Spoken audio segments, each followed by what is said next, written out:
How to use widgets to customize your home screen on Android.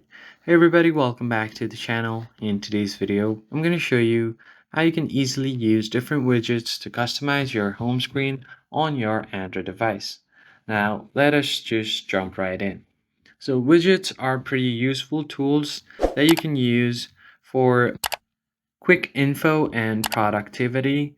For example, you can use them as interactive mini apps that live on your home screen. So, a good example is a weather widget that updates automatically, or a Spotify widget that lets you control your music instantly. So, what I'm going to do here is create a blank home screen. So, I already have a blank home screen over here, so I'm going to show you how you can do that. To add widgets, you need to tap and hold on your lock screen or home screen and then tap on widgets icon at the bottom. Then from here, there are some widgets that is suggested for you. For example, this one from Samsung Health, where I can count my steps.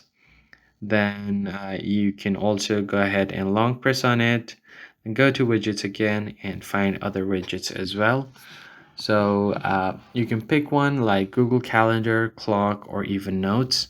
So if I go over to digital well-being, I'm able to monitor my screen time here. So I can go to app timers, screen time. So you just long press on this one and then find screen time over here.